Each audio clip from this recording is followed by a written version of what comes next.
So when thinking about the theme of this event, I wasn't sure how I would fit in. Renee assured me, though, that this fits in.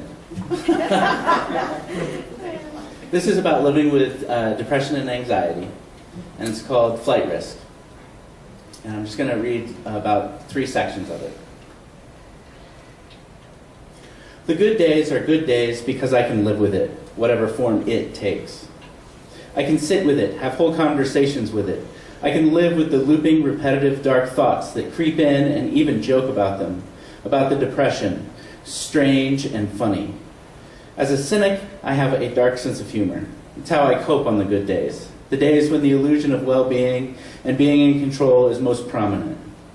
People sometimes ask me about it. I am happy to tell them. I can see not long into the conversation that they're getting uncomfortable, their faces showing a mixture of pity and fear for me. I may be too comfortable with it, but it's still a good day. The bad days leave me in tears.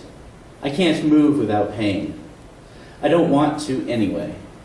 I can't enjoy myself. The things that brought me joy and the people I loved yesterday are now gray imitations of a former life, and everyone thinks I'm full of shit.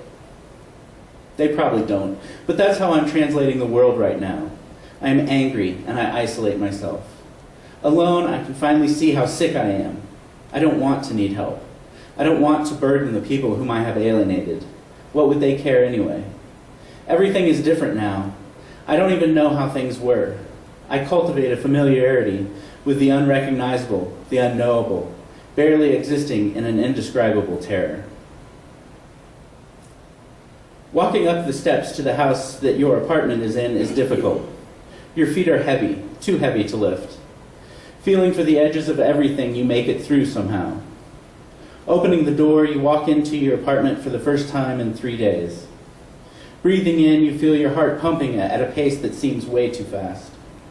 The air holds in it the foreign essence of a strange place. Everything is where you left it. Bed, unmade, dusty desk and nightstand. The computer, silent and eager for you to start it up again. This is where you live. This is not where you live. This is where you will live. Everything should have melted. It's easier to start new that way. What not long ago was your refuge is now cold, unmoved by your return and quiet. It's the quiet that always gets you. It's the quiet that taunts you the most. There is no new. You have to pick up where the former person who lived here left off. You must assume a life in progress, with all of its expectations, all of its pressures, and all of its faces convinced that they know you and what you need. If you'd only get out more, eat better, power through, exercise more, do something you enjoy, something that makes you happy, meditate, be mindful, if only you'd try harder. I don't start pacing until the second day in.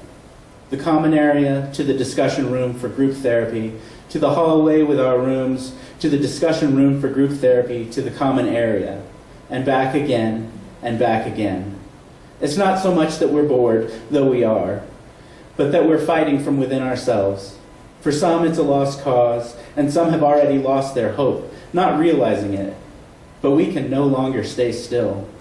Full of potential energy with no outlet, we are caged animals at the zoo, confined to too small a space. And back again, and back again. On occasion, one of us stops and cries. The realization that, for some, this is just a storehouse where we are kept until they can figure out what to do with us. I walk right up to the door at the end of my pacing route. There's a sign on it that reads in big, bold letters, "Secure door, flight risk."